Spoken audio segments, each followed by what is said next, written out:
Assalamualaikum warahmatullahi wabarakatuh. Pertama-tama bersyukur ya, alhamdulillahirabbil alamin. Khususnya saya, kemudian Bapak Ibu semuanya juga sampai saat ini, sampai detik ini diberi kesehatan, diberi panjang umur, rezeki, sehingga masih bisa menikmati kehidupan dunia ini, keindahan dunia ini, masih sehat, masih bekerja. Itu adalah nikmat yang paling pol ya. Jadi wajib kita syukur. Kemudian untuk Bapak Ibu semuanya, kawan-kawan semuanya sudah bisa datang tepat waktu kali ini.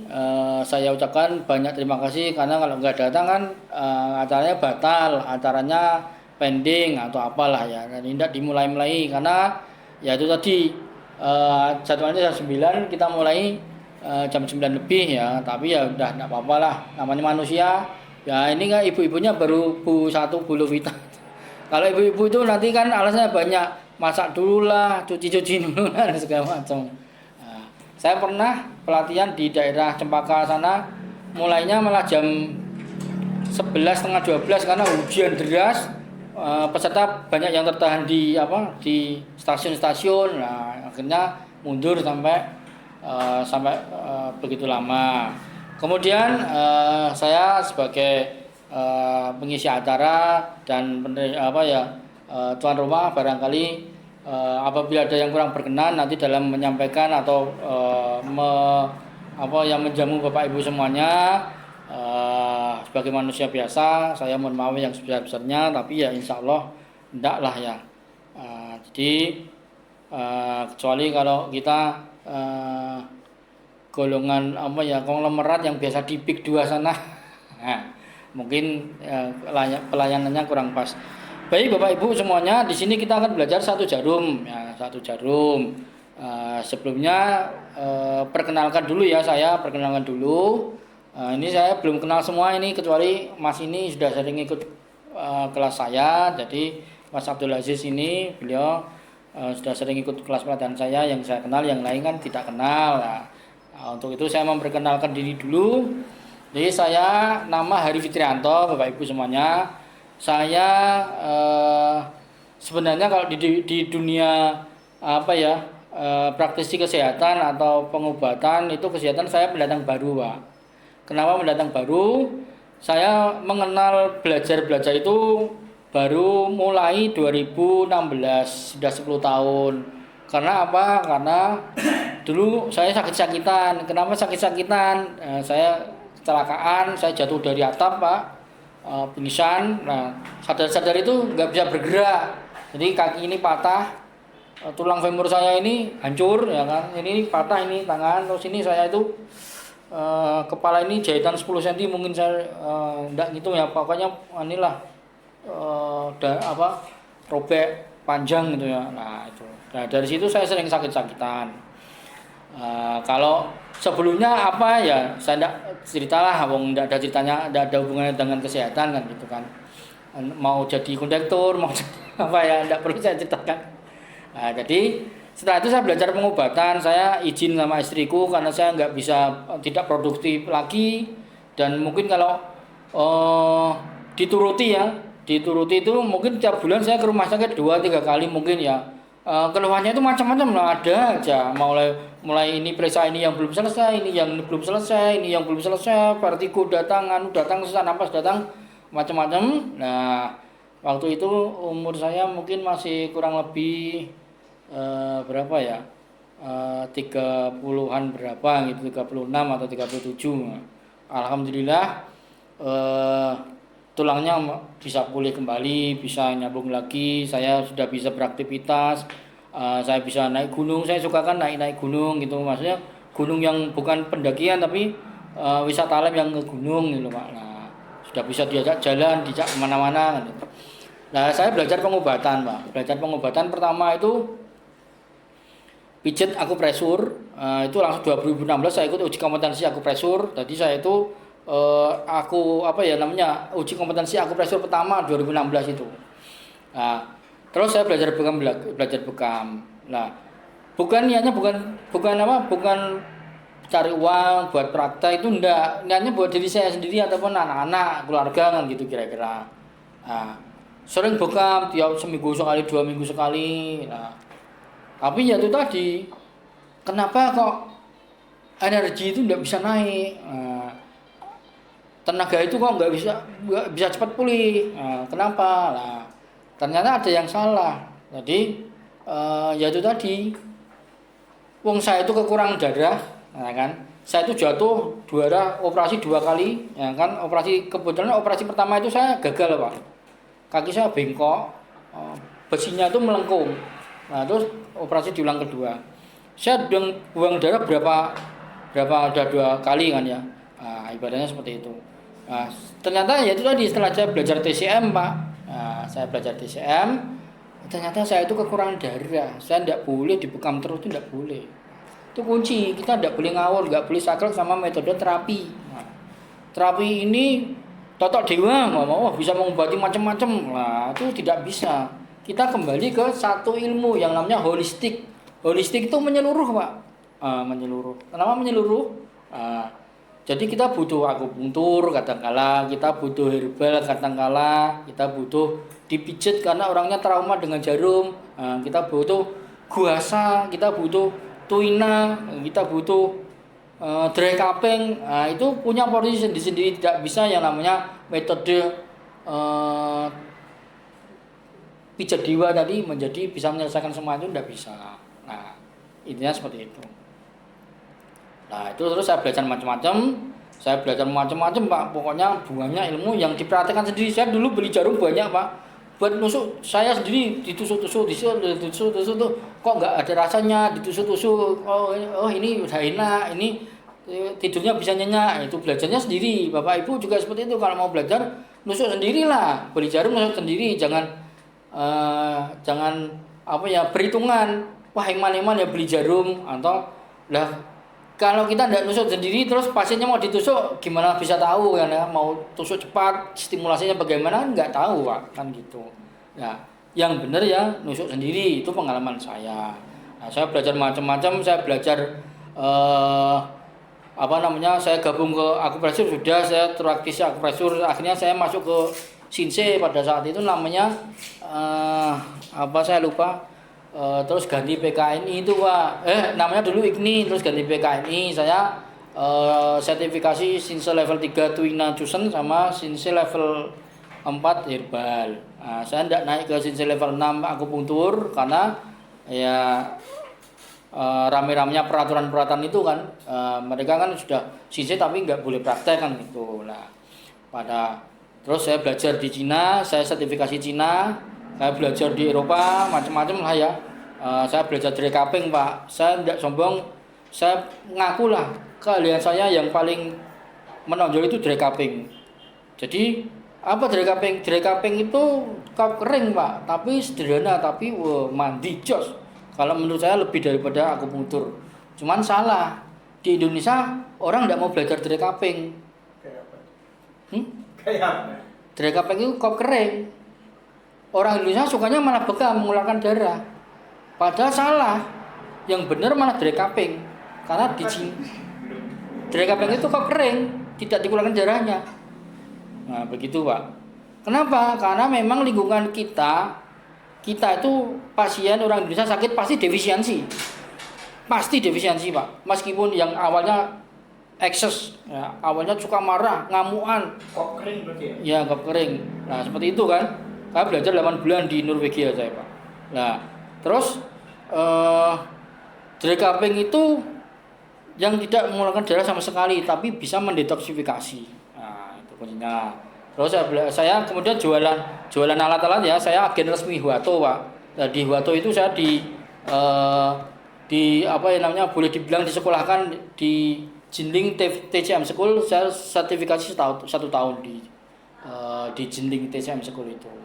Nah, dari situ, tapi tetap saya di rumah sampai sekarang jarang praktek nusuk Pak.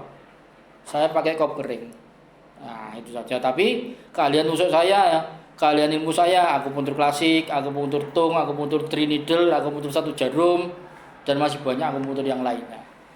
Nah, seperti itu. Saya juga punya buku yang namanya kitab dari langit, yang ditulis Huwato zaman dulu itu masih rahasia, masih saya simpan. Nanti saya kasihkan bagi pelanggan-pelanggan jarum saya yang belinya banyak-banyak, karena kan Bapak Ibu yang sudah punya klinik itu, yang sudah punya klinik itu yang pastinya banyak, kalau beli jarum 100 box tiap minggu, 2 minggu, 3 minggu ada yang seperti itu memang.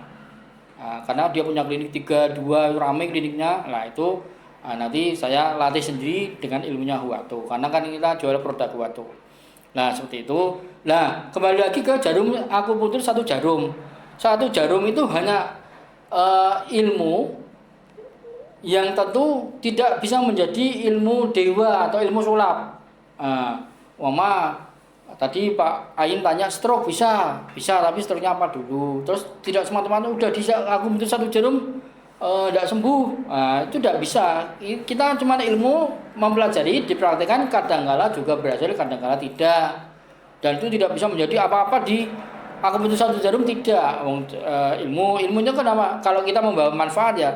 Ketika kita di perjalanan, di stasiun kereta, di terminal ada orang mau jantungan misalkan, ditusuk satu jarum selesai.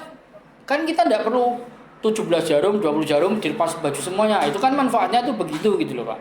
Nah, jadi akupunktur satu jarum pun juga bukan akupunktur satu jarum itu dikembangkan oleh para dokter dan profesional dokter akupunktur, dokter TCM di luar negeri. Nah, tapi dasarnya juga kembali ke TCM dari kitab Lingsu.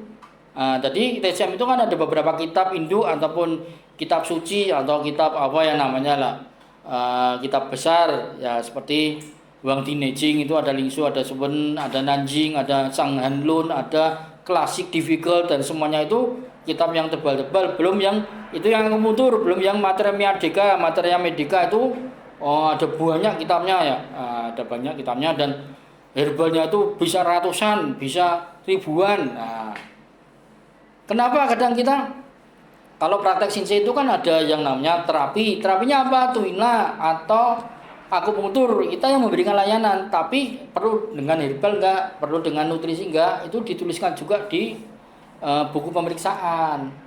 Bapak tidak boleh minum minuman keras lagi, Bapak mengurangi minuman keras, mengurangi merokok. Prakteknya terapinya apa? Akupunktur, terapinya apa? Guasa, terapinya apa? Tuina. Obat herbalnya apa? Kenapa ada obat herbal? Karena obat herbal itu mengobati dari dalam. Nah, kalau tuina, guasa, kop, akupunktur itu mengobati dari luar. Ya, makanya harus holistik kita. Ya. Sementara ini yang kita tahu apa ya kita praktekkan itu, jangan terus kalau akal kita nggak bisa ngejar, otak kita nggak bisa ngejar, kan malah jadi kita yang bahasa Jawanya kokean ilmu. Nah, stres karena kokean ilmu kan itu. Ya, tahunya belajar akupunktur ya praktekkan akupunktur dulu. Tapi kadang-kala ya itu tadi, kalau dikombinasi dengan herbal itu akan lebih bagus. Nah, begitu titik jarum akupunktur itu udah. Jarum akupunktur itu kan dikembangkan oleh para profesor, tapi tetap kembali dasarnya dari akupunktur TCM klasik. Kenapa dipilih? Nah, ini saya tuliskan bagian daripada Wushu meridian. Maksudnya apa? Ini perputaran energi. Ya, kalau Bapak Ibu, saya akan cerita panjang lebar tentang prinsip-prinsip organ Changfu. Bagaimana meridian, bagaimana energi itu mengalir di meridian. Itu kan ada jaringannya, itu ada jalannya, ada alirannya. Ya itu tadi lewat meridian akupunktur, dari mulai paru-paru dulu. Kenapa paru-paru dulu? Ya, karena kan energi diawali dari makanan dan udara. Udara, oksigen.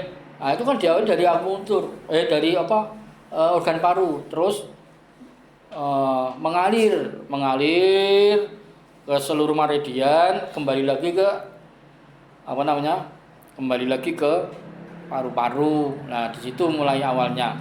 Nah, terus Wushu ini itu kan ada organ Changfu. Organ Changfu itu ya itu tadi, kalau kita kenal paru-paru, perikardium, HT itu heart atau jantung, SP itu spleen, limpa, kemudian LR atau LV itu liver, ada KI itu kidney, ginjal. Nah, itu ada rumusannya Pak, Bapak Ibu ya, rumusannya. Jadi saya akan fokus di sini saja di Jin Ying Su Jing He. Nah, itu fokus di Su. Su itu apa ya? Titik Su itu mewakili daripada semua organ. Titik Su itu titik yang apa ya namanya? Merilekskan otot, membebaskan nyeri, mengurangi apa namanya? Ketegangan. Lah, seumpama ada jenengan nyeri di area dada, ya kan? Dada atau cewek atas itu apa? Ada paru-paru, ada jantung. Kan kita tidak bisa main tebak-tebakan jantung, ya kan? Atau paru-parunya bermasalah, tidak bisa. Nah, itu dilakukan pemeriksaan. Dengan dilakukan pemeriksaan sehingga kita bisa mengetahui bahwa yang bermasalah itu paru-paru atau jantung. Nah, itu titik sunya apa? Titik sunya itu lu 9. Kalau sudah paru-paru berarti ada nyeri di area dada, tusuk lu 9, sudah satu titik cukup. Konsepnya seperti itu. Belum menggunakan teori-teori yang lain lah. Ada lah, nanti sering beberapa diterangkan di materi Zoom apa itu materi Zoom Wanidel itu yang di Telegram. Nah, itu ada setiap titiknya dijelaskan. Lah konsepnya seperti itu. Jadi tidak bisa ngawur, tidak aku putus ditemukan terus coba-coba, tidak, ada teorinya, ada dasar teorinya. Nah, nanti ada dasar teorinya, teori wushu, kemudian ada titik dominan, ada titik pribadi. Kembali lagi ke belajar ilmu dasar akupunktur. Nah, seperti itu. Kemudian Bapak Ibu,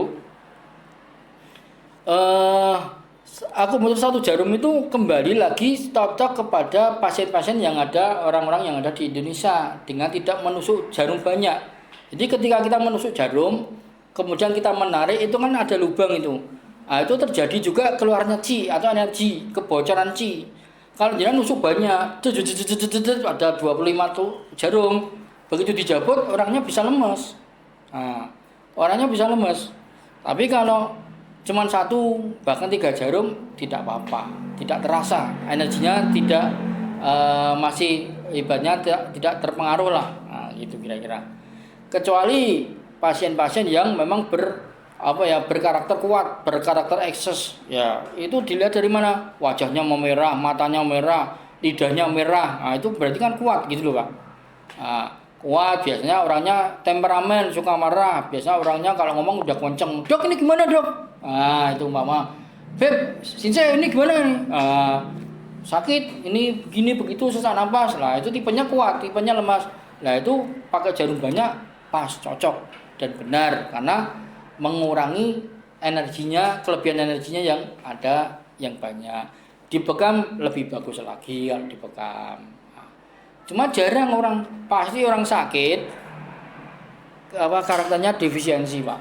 Ngomongnya lemah, ndak doyan makan, bicaranya lirih. Mana ada orang seperti ya di Arab Saudi, ngomongnya kenceng, senggol, baca, ibaratnya seperti itu. Nah, kan nggak ada kalau di Indonesia. Kalau sakit ya udah pasti lemes. Bahkan sampai digendong anaknya, digendong mantunya, digendong adiknya. Nah, itu tadi defisiensi. Nah, harusnya kita yang berpikir cerdas.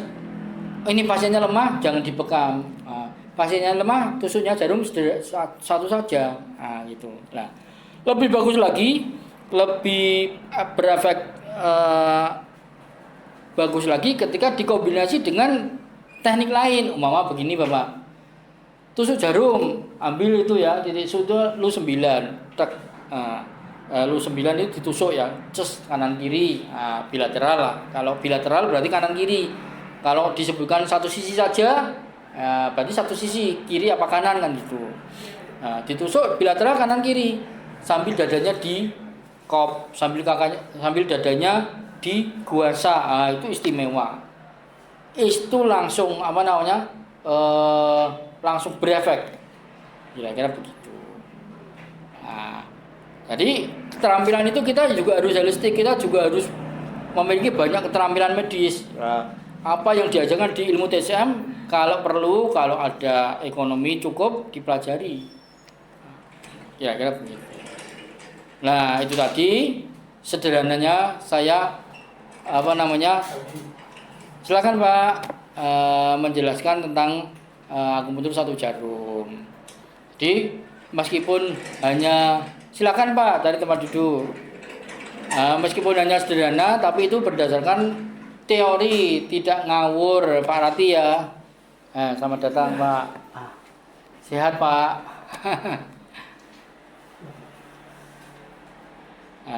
Seperti itu Bapak Ibu ya. Barangkali ada yang mau dipertanyakan atau kurang jelas.